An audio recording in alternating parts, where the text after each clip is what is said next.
So you can see me, yes? You can see the screen. Okay. See everything. All right. So I was puzzling over what to do and decided what's my favorite subject? It's me. And therefore, I'm going to tell you. I think I've driven by Sir Francis Drake High School probably on several occasions. Well, okay. Well, that's good to know. Probably not in the time frame that you were there. Maybe, well, maybe, probably not though. Okay, so this is a little bit about me, but a little bit about some history as well, and the area where I went to high school. And the name of the school, as you can see there, is Sir Francis Drake High School, and it's in San Anselmo, California, which is in the county of Marin. And you can see here down at the bottom is San Francisco, and you go north over the Golden Gate Bridge about 20 miles, and you arrive in San Anselmo. And one way to get there is taking Sir Francis Drake Boulevard. And so you may wonder, well, who is this person, Sir Francis Drake? Well, yes, here's the high school that I attended, one side of it, where it had the sign Sir Francis Drake High School. But that doesn't look like a picture from the late 70s. It probably is not. And this is not from the late 70s either, but this shows the high school, if you can see where my cursor is.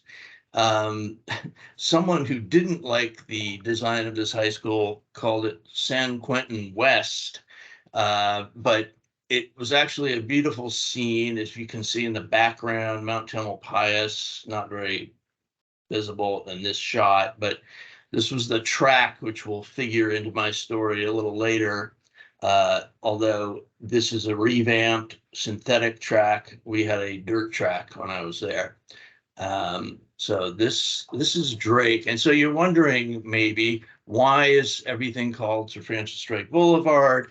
Why is it called Sir Francis Drake High School? And some of you who know a little history know that Sir Francis Drake, this is according to the National Park Service, vetted language, was known in England as an expert sailor, adventurer, privateer, navigator, and war hero.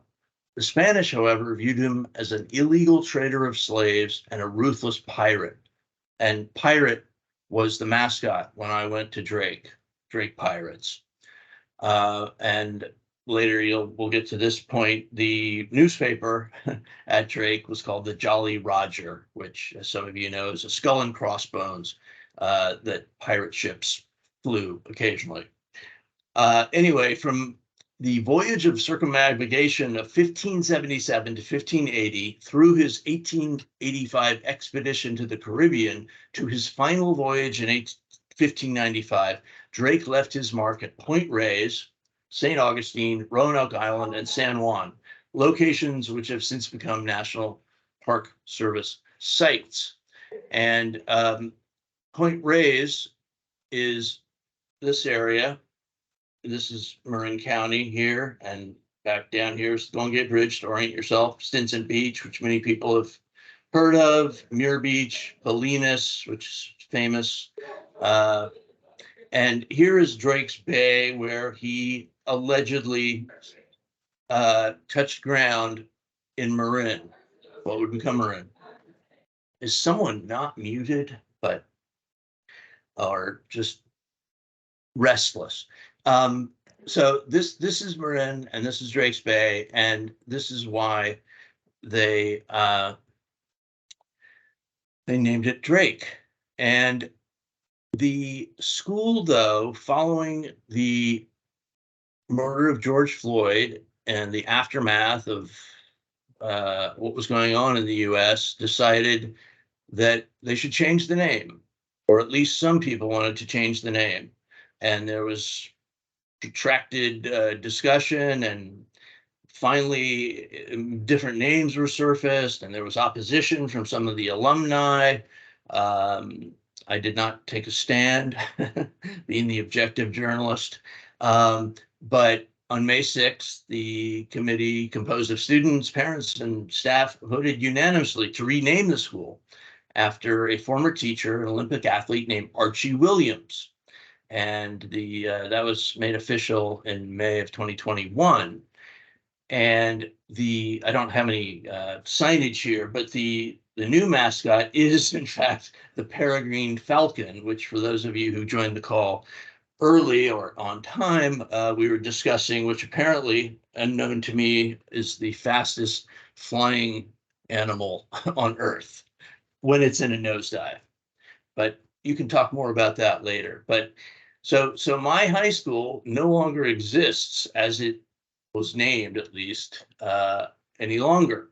And it's kind of an odd moment in history because a lot of, as you know, schools and other institutions were either renamed or there was thought of renaming them, including the high school where my father went to school in San Francisco, which is Washington. And they were also talking about Lincoln. And everyone may have his or her own opinion on that moment in history when all these things were taken into question. And there's a columnist who has written for the San Francisco Chronicle for a long time, whose name is Carl Nolte. And I think I heard him talk once about journalism, and he was vastly against the use of the word I in anything journalistic, although when he became a columnist, he dropped that. But he famously said, when writing news, no one gives a rat's ass about you, so don't use the word I. But that aside, he wrote this column, which I found, where one of the lines is, I thought the renaming of Sir Francis Drake High was wrong. I was mistaken. And he wrote in this column, which I found interesting, Drake was an explorer, the first English sea captain to circumnavigate the world. He was vice admiral of the fleet that defeated the Spanish Armada and was knighted by Queen Elizabeth. He was a privateer of the kind celebrated in Hollywood movies. In 1579, he landed his ship on the Marin coast and claimed the land for England, years before the Pilgrims landed on Plymouth. Drake had a legitimate place in Marin County history, and when it came time to open a new high school in San Anselmo in 1951, well before I went there, Drake was a natural. He'd put this land on the map. But Drake had another side. He was a brutal and complex man and was engaged at some point in the slave trade. And the notion of claiming a country inhabited by thousands of people for a distant European monarch was the essence of colonialism. Back 70 years ago, all that was ignored. Drake was a hero. I had written newspaper articles myself about Drake's voyages. That appeared in January 2022. And so now I want to sort of segue, because Carl Nolte and the rest of this column talks to one of the relatives of this man, Archie Williams. Who is Archie Williams and why did they name the school after him? Well, Archie Williams was born and raised in Oakland.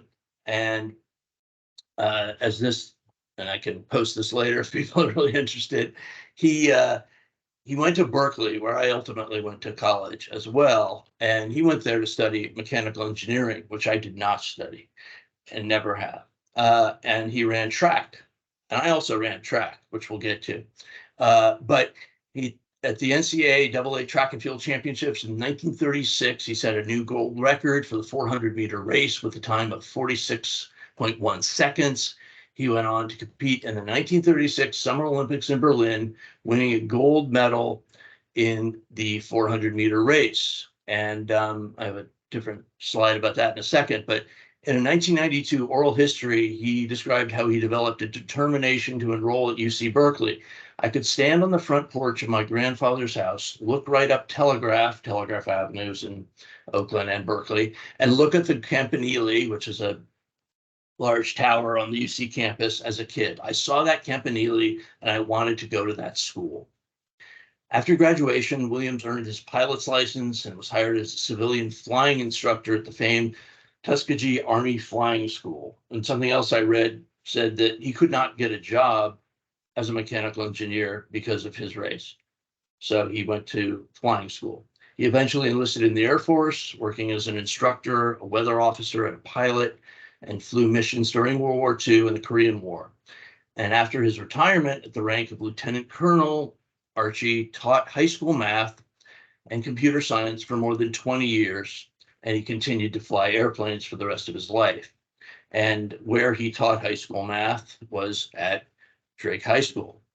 And here's a image of him winning the gold at the 400-meter dash at the 36 Olympics, where Owens won 4 gold medals. Jesse Owens won 4 gold medals. And that was a nice rebuke to Hitler, who refused to shake Jesse Owens' hands. And Archie, and something else I read, says he wouldn't shake my hand either.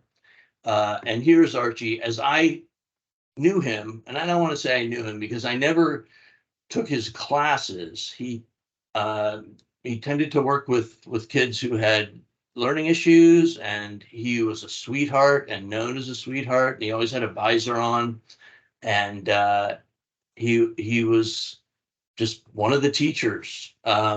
And I don't think I, until leaving, really appreciated what he had accomplished in his life before coming to Drake.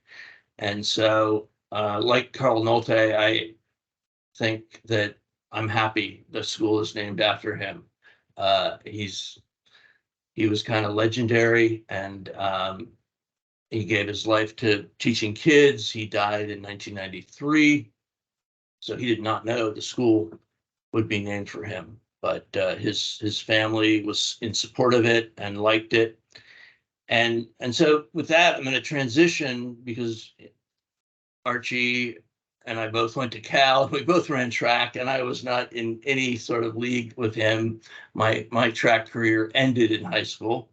I was a sprinter, and this is a picture of me coming out of the blocks for the 100-yard dash at Drake, and our colors were green and white. And yes, those are very short shorts. And but to sort of like parallel in some way, I got the chance because of my track coach, whose name was Bill Taylor at Drake, who was a student of Greek and Roman and world history and had a great love of knowledge as well as track. Bill Taylor, I have a photo of him in a minute somewhere, was a Marine at one point, and he ran in the Olympics. He ran the 880. He was a endurance athlete, and he didn't really know what to do with sprinters, but we figured it out, and he was a good coach. And he organized a team outside of Drake that he called Arete West. And Arete means excellence in Greek, I think, or at least that's how he translated it. And he got a Rotary Club, of which he was a member, to sponsor kids going to Europe to learn and to run. And I got to go on the second trip in 1981 to Europe. And I had to read a book about Martin Luther, whom I knew very little about. And I had to make a presentation on the book to some Rotarians who were judging who got to go. And I think everyone who applied got to go. But it was a marvelous experience that was made possible by Bill Taylor and the backing of the Rotary. And we ran, and we got to go into the track at the Olympic Stadium where Jesse Owens and Archie Williams ran. And this is a faded picture that ran in some publication. Or maybe it was Bill Taylor. He was constantly making newsletters and literally on paper. And this is me working out in the 1936 Olympic Stadium in West Berlin, which was a real high point in my life, my young life. This was between my junior and senior years at Drake. And this trip included a trip to East Germany, through which we went through Checkpoint Charlie, which was one of the famous spots noted in lots of history books and fiction books, like as in between East Berlin and West Berlin. And And wait, where's this? Why isn't this shot loading properly? There's a part of, is this black in your vision? This bottom part? It is. Yeah. Yeah, it's black. I don't know why, but it's not that phenomenal. Anyway, it's us going through Checkpoint Charlie. And so here's a shot in The front of the Stasi censors like got a hold of it. Exactly. Exactly.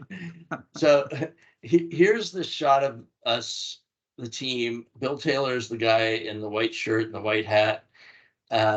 This is me with very big hair.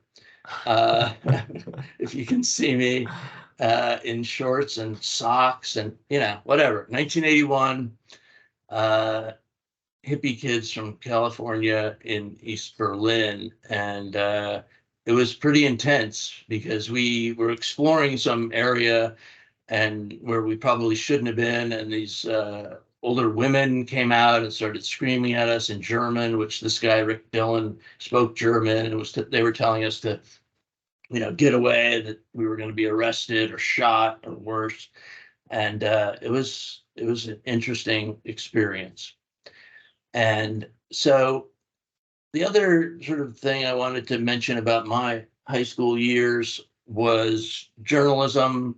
And I was the co-editor of that paper that I mentioned earlier, the Jolly Roger. Here's a picture of me in the classroom where we put the paper together. And so again, lots of hair. And the other thing, I loved Drake because I got the opportunity to run on the track team, and I got the opportunity to start off in journalism there. And I also benefited. Drake was sort of known for its English department, which was great for me because that was my love, writing and reading and history. But the history department wasn't as stellar. But the English department included people that have made a real mark on me for the rest of my life in different ways. And I just wanted to give a shout out to some of them because I'm sure all of us can point to teachers that just made some kind of difference in their lives that never goes away. And for me, it was a lot of these people in this picture. This woman, Martis Whiteman, was my freshman year teacher, and she made us memorize vocabulary words every week. And it seemed a little daunting, but many of those words have remained in my head and have served me well. And I think of her when I think of some of these words, none of which I can pull out. Onomatopoeia may have been one of them, which we can discuss later if you want. This guy in back of Martis is Peter Monahan, who is a great teacher who taught satire, among other topics. And we read Candide, and he was just very encouraging of my writing. And I wrote some satire, one piece including for the Jolly Roger, sort of making fun of Thanksgiving. And so he was really influential and encouraging and wry. He had a very wry sense of humor, and not all the kids connected with him, but I did, and it served me well. This other guy over here is Mike James, who was a British man who I had very little interest in science fiction, but we read some science fiction in his class, and that was my junior year. And he was a great writer and very good editor. But the man who made the biggest impression on me, and some of you will know his son, this is Albert Cap Lavin. He went by Cap or Cappy. And Lavin, his son, was in my year and actually wrote for me on the paper. He wrote sports. His son was Steve Lavin. He had 6 kids, and Steve was the youngest. And Steve Lavin went on to coach at UCLA. and St. John's here in New York.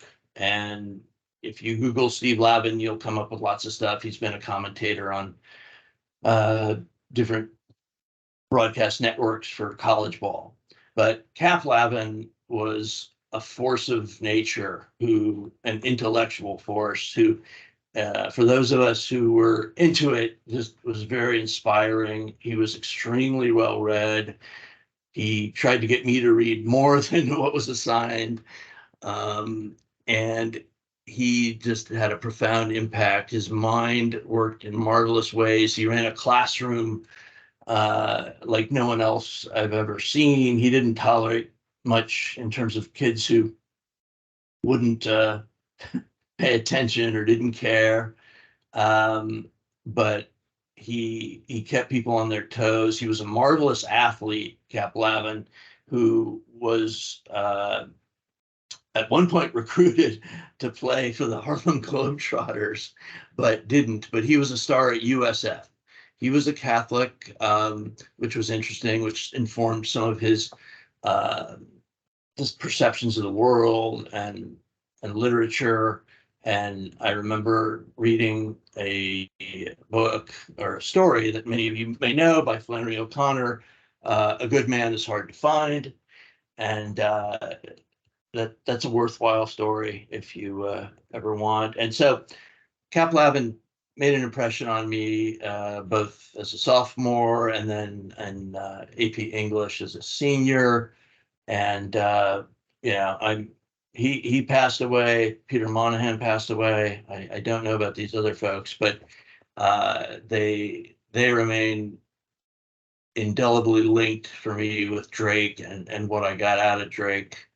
And as I went on to Berkeley, not to run track there. But I think that's sort of where I'm going to stop sharing, if I can figure out how to stop sharing.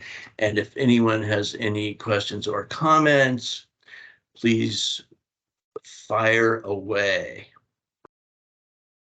Otherwise, I know Glo has a action-packed. You ever tell that teacher how you really felt, Anthony? I don't know that I did, although I did reach out to Steve Lavin after Cap died and wrote him a heartfelt note, and he wrote me back some very touching words. And so, but I think he knew. I mean, I think he knew how he touched people's lives, and my wife got to meet Peter Monahan, the satire professor, once when we were walking through San Anselmo. And so that was nice to be able to introduce her to someone else who had a great effect on me. But yeah, so that's my story, and I'm sticking to it. And I hope it was interesting in some way or another. Antony, you've talked to me a lot about a couple professors that, or teachers or professors or editors that instilled this need to cut down useless words. Were any of those sort of the beginning of that journey? Yeah, I mean, Cap Lavin in my sophomore year had the Elements of Style, which I think I've talked about on one of these L&Ls before, which was a great work about style and punctuation that you all should find if you have any interest, by Strunk and White. E.B. White had Strunk as a professor, maybe at Cornell, I can't remember now. But it's a great book. And yeah, he, good editors and good teachers can be very ruthless about helping you improve your writing. And Cap Lavin and Peter Monahan wrote a composition textbook that was used, I believe, in freshman courses at Berkeley. I didn't use it there, but we used it in high school. And so yeah, that's like the choice of words and economy of words. Those were all part of my learning at Drake. And with that, I am going to pass the baton, to use a track metaphor, to Glo. I think Scott had his hand up at one point. Oh, please. I was going to say I had a humorous Sir Francis Drake story, if we were into a humorous story. Well, when my father was about 10 years old, he lived in Queens, and many of the families raised chickens and ducks and other sorts of things. And my father had a duck, actually a male duck, and it was therefore a drake, and it was named Sir Francis Drake. Well, if you've ever raised chickens or ducks or anything, they just stink to high heaven. I mean, it is really foul smelling. So my grandfather told my father to bring it down to the petting zoo and get rid of it. So he walked in, 10 years old, with Sir Francis Drake under his arm, and he handed it to the guy who we thought was in charge of the petting zoo, but it was actually the butcher. And before my father knew it, the guy had pulled the duck's head, slid off its head, and was preparing it for family dinner, because that's what people would do with their ducks and chickens. And when my father first told us that story, we were young and, just, oh God, we were horrified by it. But as it went on through the years, everybody would say, Dad, you got to tell a story about Sir Francis Drake. So. Well, That's great. well, he met his maker in my high school as well, so maybe it's all How do you all of a confuse piece. a petting zoo for a butcher? That's what I would, the mystery that needs to be solved. But I think it was a cow's farm or something like that. Okay, I guess it's my turn. So yes, this is my first lunch and learn, so I'm kind of nervous, but I am going to be, hold on, let me share my screen. I'm going to be talking about Toastmasters. And I'm not sure if everyone is familiar with Toastmasters. Wait, can you see my screen? yes. Yep. Okay. Yes. Okay, so I'm not familiar if everyone is familiar with Toastmasters. It is a public speaking club, or as I like to say, just an expressions club where you can work on expressing yourself better. But there is also this 4.5 minute like little intro onto what is Toastmasters and the Toastmasters experience. So I will play that briefly and then we'll get into. Hello, I'm Stacy. Thanks for visiting Toastmasters International, where more than 4 million people have become more confident speakers and leaders. They did so by visiting a Toastmasters club in their company or community. When you visit a club, you'll find 3 things. Members give speeches, they take on meeting roles, and they have a great time learning. There's no designated teacher in a Toastmasters meeting. Instead, much of the learning happens by doing a particular task, such as giving a formal speech or fulfilling a particular meeting role. Ready to visit a club? It's free, and you can find one near you on the Toastmasters website at www.toastmasters.org. The purpose of the meeting roles is to help the members improve their speaking and leadership skills by providing feedback and evaluation. There are 7 different meeting roles: Toastmaster of the Day, Awe Counter, Grammarian, Timer, Evaluator, Table Topics Master, and General Evaluator. Every meeting is started by the club president, who introduces the Toastmaster of the Day. The Toastmaster of the Day is the host of the meeting. Fulfilling this role is great practice for leading meetings. The Toastmaster begins by introducing people who will fill other meeting roles for the day. He or she acts like an MC and keeps the meeting flowing smoothly and on time. Many clubs use an awe counter to document the number of filler words members use while speaking. At the end of each meeting, the awe counter reports how many ahs, and other similar words each speaker used. This helps members become more aware of unintended words or sounds they make when they speak. The grammarian helps members expand their vocabularies. One of the grammarian's duties is to provide a word of the day and its definition. If a member uses the word of the day or says something well, the grammarian calls attention to it. As the name implies, the timer records the exact length of each speech. He or she also uses timing lights to help speakers stay within their allocated time limits. The general evaluator takes notes throughout the meeting and reports back to everyone, giving specific feedback on how well the meeting flowed and also on how future meetings might be improved. The general evaluator also calls for reports by the counter, grammarian, and timer. In every club meeting, there are at least 2 members who present speeches. These speakers don't just stand up and start talking. They use the guidelines in their designated education manuals to prepare their presentations and reach the objectives for each speech.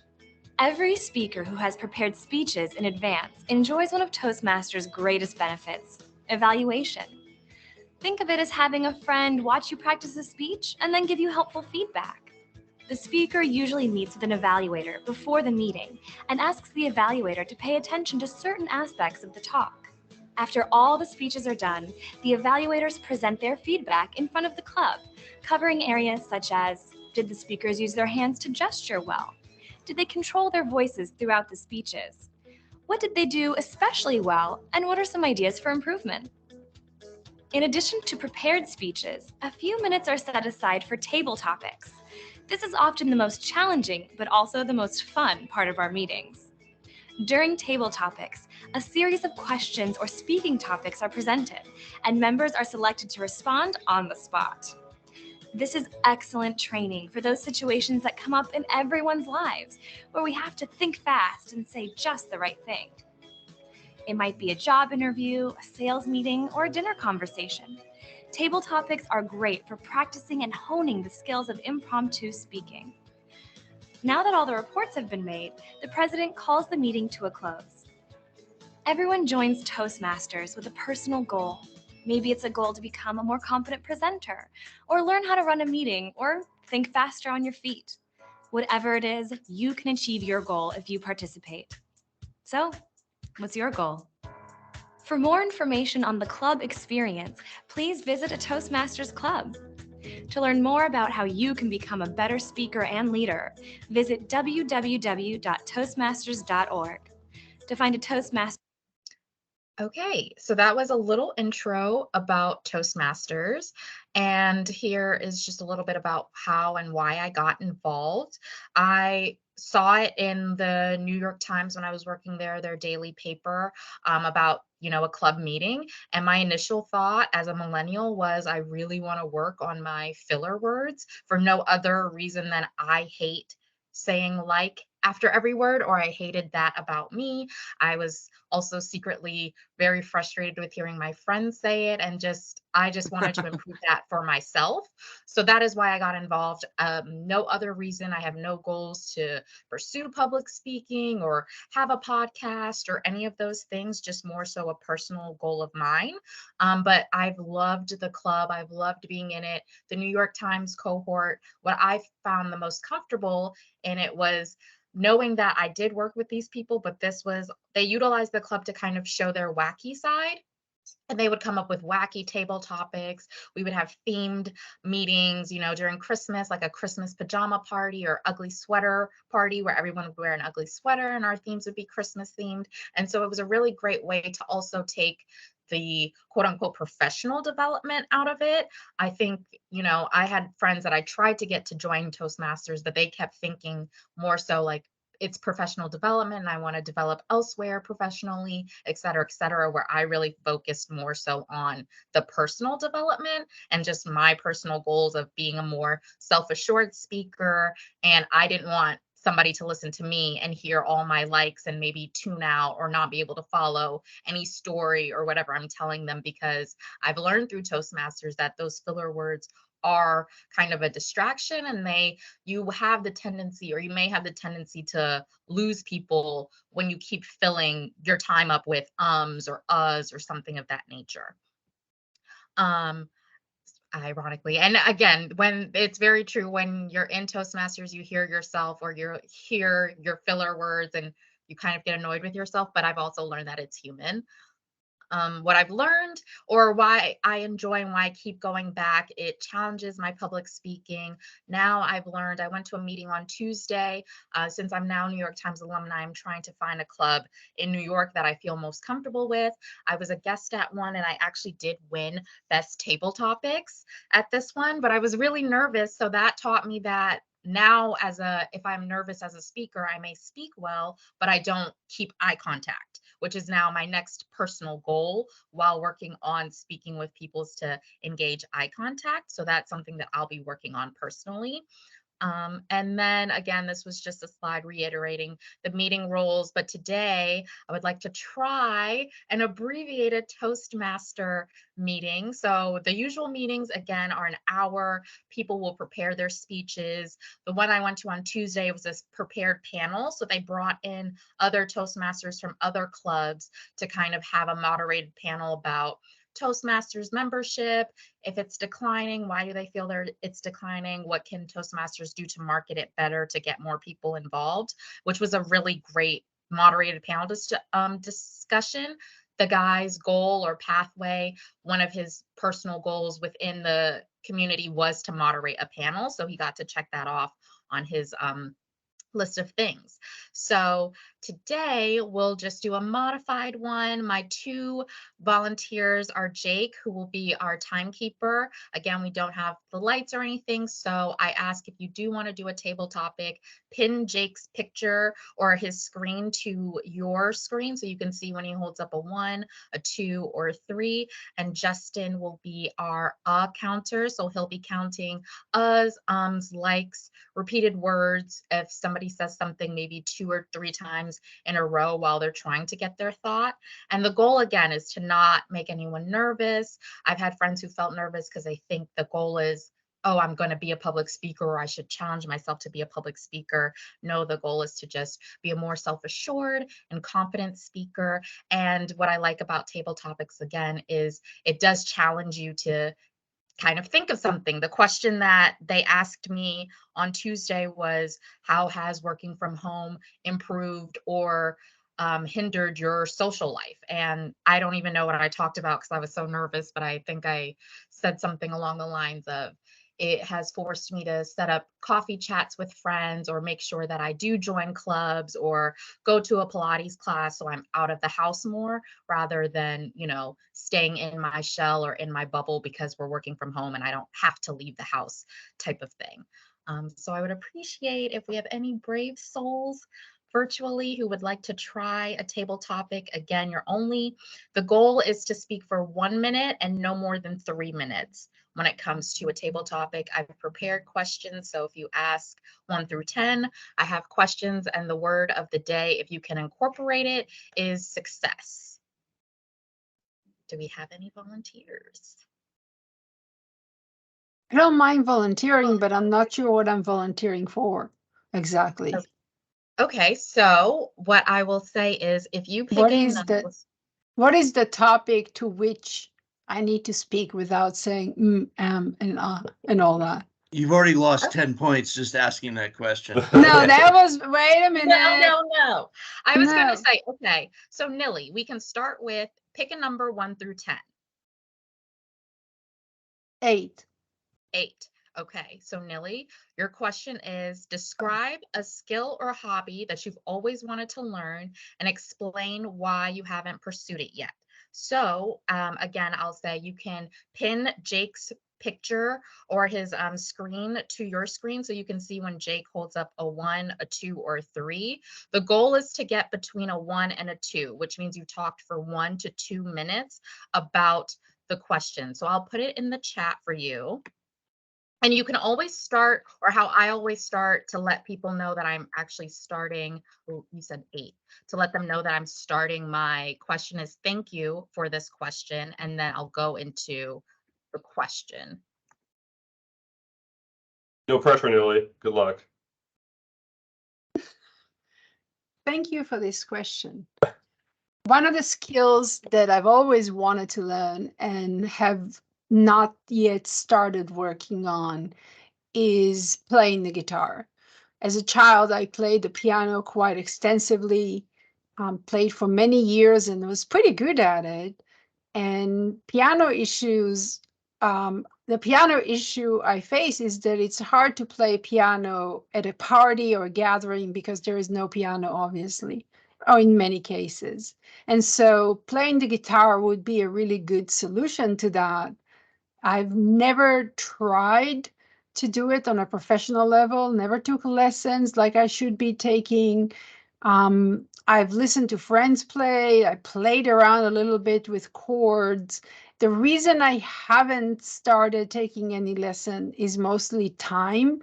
I have other hobbies that are more important to me. For example, knitting, which is my favorite. And so I don't have the time to take during our work lives and everything else around it, but it's something I'd love to do maybe when I retire. Awesome. Okay. So I don't know what the full time was. Oh, okay. So 1 minute and 14 seconds. So that's great. I'm not sure if Justin was counting, but I listened and I counted and I heard 4 ums, which is not bad. Again, the goal is to just become more aware of your speaking. But Nili, you're a very good speaker. You speak intently. You can follow, like your pace is good. It's easy to follow the story. And I think you did really good. That was really good. Thank you. I feel better now. Thank you. Thank you. Nili, how much of that was true? Have you ever None wanted of to play? it. No, None of that's what I it was thought. true. That's amazing. That's even better because I think that's what table topics are. I remember at the New York Times, there was one question, I think they asked about scary movies, and I just started talking about, I don't even watch scary movies. They disrupt my soul, et cetera, et cetera. So it is also fun to make up a story or answer the question differently because maybe it doesn't pertain to you, but you're So, not yeah, supposed to know and be able to talk. I had 2 tactics I was considering as you were telling me what to do. One was to find a skill that I don't have that would be nice to have and talk to that, which is guitar playing. The other one is to say the skill I always wanted to learn was knitting, and I haven't touched it or learned how to do it until 6 months ago. And now I constantly knit, and I'm so happy I learned how to do it. So either one would have worked, but yeah, I had to make it up because I couldn't figure out. There are so many skills I'd like to have and I don't have. I'm like, which one do I choose? Okay, guitar. No, that was really, really good. Do we have anybody else who would like to try? And again, it's no pressure. It's just because someone's counting. Again, the club is supposed to be community, so it should feel a safe space for you to try and fail. I've seen a lot of people who are immigrants, who aren't from this country, and they join Toastmasters because they do also want to be better about speaking. And for them, they've expressed that it's hard to come in and not know the language and try even harder to understand English, which is already a funky language, and then speak about things that they may not really even know or aren't even accustomed to in the American culture, et cetera, et cetera. So Let me point out English is my second language. you So did really well. I've spoken it for a long time, and I'll talk to you afterwards. This is really interesting. I may want to join something like that. Great. Okay, so I saw Andrew first, and then I think my thing is showing Antony and then Ted. So if you guys could pick a number between 1 and 10 and not 8, I have. No. I had a question. Oh, Sorry. go ahead. Go ahead. Whoever had a question. Yeah, I did Can too. You go first, My, Ted. sure. My question, Glo, and thank you for this because it's pretty helpful. Instead of saying is silence okay? I mean, Yeah. should you be taking a breather and instead of saying Yes. just They not say definitely- anything at all? Yes, they encourage you to either take a breath and take that breather and think about what you say. So again, every word that's coming out of your mouth is more intentional. Or if you do stumble, rather than saying or I used to do this before, like rewind it or try and take it back, just repeat what you were going to say, even though it might be a repeated word, but that is better than saying So if you did start a sentence or you were reading a sentence and you didn't read it correctly, or you need to reread the line, you would rather just reread the line clearly than say or break, quote unquote breaking character and that type of situation. Does that make sense? Well, you used to audibly rewind the tape. in your I sentence? used to, That's yes, I amazing. used to, well, yeah, because it's just a nervous tick thing, just Interesting. I'm nervous. Oh, I messed up. Let me point out my mistake rather than, now you don't really want to point out your mistake. You would just rather clean it up and not say anything, just repeat the line or whatever word you were trying to say. Well, my question was going to be, no, was going to be whether you at Toastmasters have adapted the program for the virtual world, for Zoom. Like you talked about eye contact. Does that matter? Which I don't do very well while speaking. In Zoom. With Zoom, that is hard. Within the times it was hybrid, so if you were in the office you could go to the office meetings. If you weren't, you could do it virtually. Now that I'm not there, I am prioritizing being at a club that meets in person because I do want to work on that. It is hard to tell with virtually, what that feels like, because virtually I can look at you guys and it's not as nerve-wracking for me. But in person, I find when I'm nervous, maybe, yes, I'm communicating well, but I've noticed that I don't, or my eyes dart around, or, those types of things happen. So that's why I want to be in person, but virtually, I'm not sure. To me, virtually, I don't think is as hard, but that just might be a me thing. For other people, it could still be very hard, but I find being in person with people, that's where my eye contact lacks. And then Andrew Weber, did you want to try? Yes, I was volunteering. Yes. Okay, great. So pick a number 1 through 10, not 8. How about 3? 3. Okay. So your question is, and I will also put it in the chat. Give me 1 second. Your question is, describe a book, movie, or TV show that has significantly influenced your life and why. And again, Jake is your timekeeper.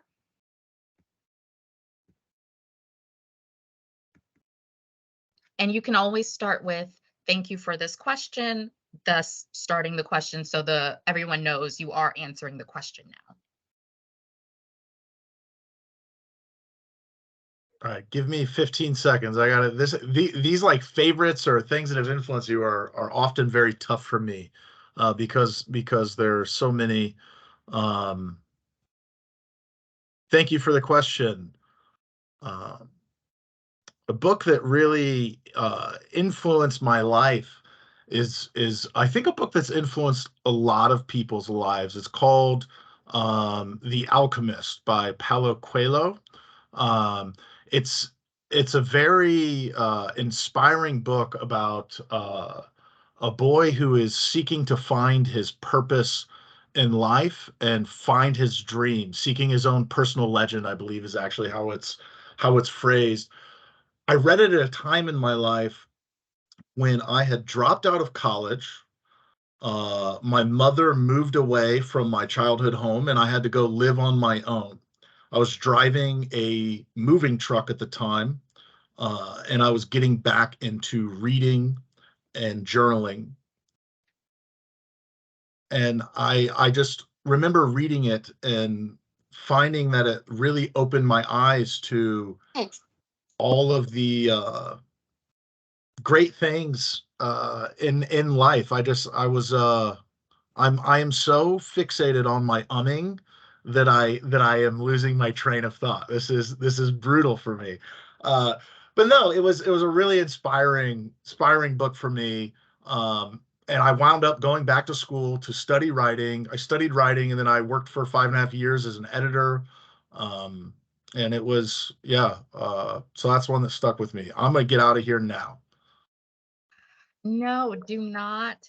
Don't I feel. I have like done so well in public speaking throughout my life in public speaking classes, and this is tough. I need to join Toastmasters. This was Really? Well, no, here's the thing. Firstly, you did it. So thank you for volunteering. And again, it's just to help you be more conscious, because I was a notorious user, and it was starting to frustrate me. And I would hear myself saying it and it would just come out like word vomit. And I would think to myself, oh my gosh, this is such a bad habit. But being able to have a number and see how many times I said it within a 1 to 2 minute time frame, it definitely helps. And what I've learned personally is it first when I was nervous, that is when nervous, anxious, or excited is when it would happen for me because my brain is moving too fast for me to compute or say how I'm really feeling or express myself correctly. So sometimes that is the type of environment that this can put you in because you are nervous or you're thinking about it. But it's also good to kind of have the hard facts and see, okay, I spoke for 2 minutes. In 2 minutes, I said 7 ums. How can I do better next time? And next time might just be 3. And that's improvement. I feel like I from cleared a 7. dozen there, maybe even 15. But Hey, it's your story was still captivating though, yes, which and speaks exactly. to how you enunciate maybe or your projection. And I remember in speaking with Joseph when I told him and I was interviewing for the position, and he was the one who even brought up that Barack Obama is notorious. He says a lot in his speeches, but it doesn't take away from his speech or how captivating of a speaker he is. It does, it's different goals. I feel the club overall is just great for personal development rather than, yes, be a public speaker or be good at speaking. There's new ways I find to challenge myself. So, yeah. As brutal as it was like, I still find that fun. Like I think this is a great pitch for Toastmasters, personally. Yay, great. We have 4 more minutes, so I could do a general evaluation if someone else is feeling encouraged to want to do something. Us and ums are not the same. No, they do I'll categorize take them I'll different. take the Yes. practice. Who is that? I'm sorry, I don't have everybody Matt. on my screen. Oh, Matt. Okay. So pick a number between 1 and 10, but not 3 or 8. 4. 4. Okay. Here, let me put it in the chat. 4. So the question is, share an instance when you faced a fear or challenge and how it positively impacted you. And again, Jake is your timekeeper. Well, thank you for the question because I'm scared all the time. But probably the one moment that was most impactful was probably when I had to leave to go to Argentina. That was extremely scary for me because that was the first time I had to do a big meeting in another country. And I think the biggest fear for me was that there was going to be something wrong with my luggage or something wrong with the flight.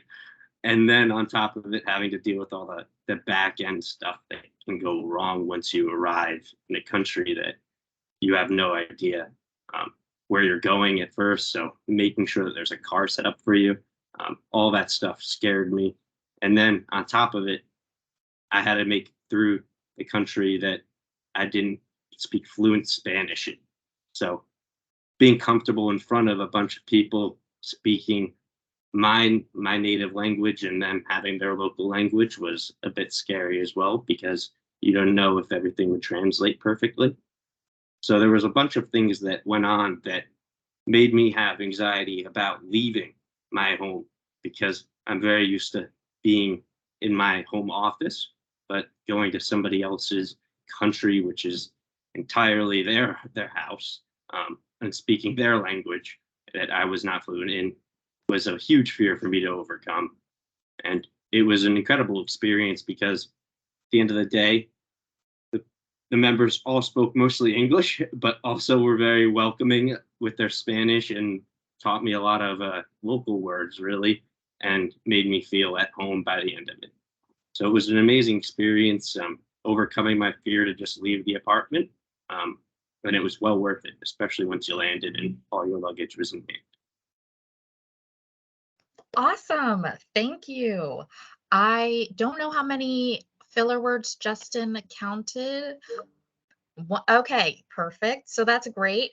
I think you did great. Again, the story was captivating. I love hearing about people traveling. I totally relate to also kind of feeling weird in a different place.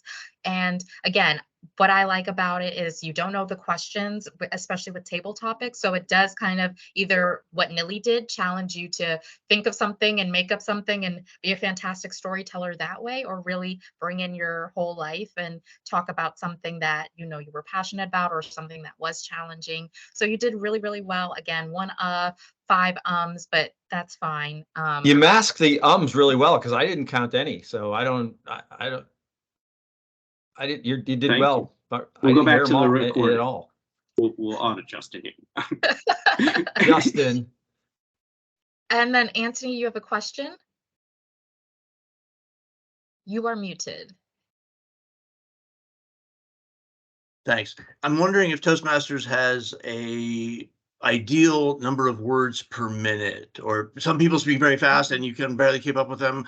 Others are really slow. What's the recommendation on pace? I have not heard about, or at least in the meetings that I've been to, no one has ever talked about word count or if you speak really fast. More so what I've heard definitely is keeping your pace. So maybe that is a nice way. If somebody is speaking fast, they'll say, hey, just, change your pace or something. But I think the main focus, or let me speak for myself. What I get out of it is understanding what I've understood is that the slower or more intently that you speak, the less likely you are to use those filler words because you're not trying to fill up your minute. You are not dragging your language or your speech, but you're just making sure that everyone hears every word, hangs on to every word that you're saying, those types of things. But I will ask in the next meetings, do they have a recommended words per minute, how many you should be saying, those types of things? But it hasn't come up for me yet. I'd like to propose a toast to Glo. Thank you. I was so nervous, guys. This was really nervous. Here, here, here, here.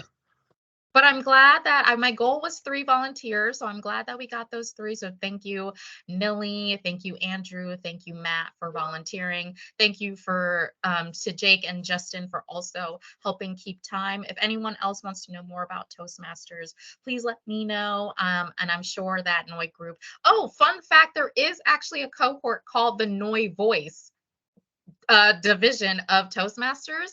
I thought that was related to Noi Group, but it's not. But that is funny. I thought that was funny. There is a Noi Voice New York edition of Toastmasters. But thank you. I will definitely be happy to share, and I'm sure Noi Group will also nourish and nurture the professional development should anyone else want to join a cohort as I'm joining one. maybe That it was was wonderful. annoying voice. Like, how do you do it if you have an annoying voice? Thanks, Glo. Thanks, Yeah. Glo. Another Thanks, great Glo. lunch and That was learn. great. Oh, yay. I'm glad you all enjoyed. Have a great weekend, everyone. Thank you. Bye. That was awesome. See ya. Bye.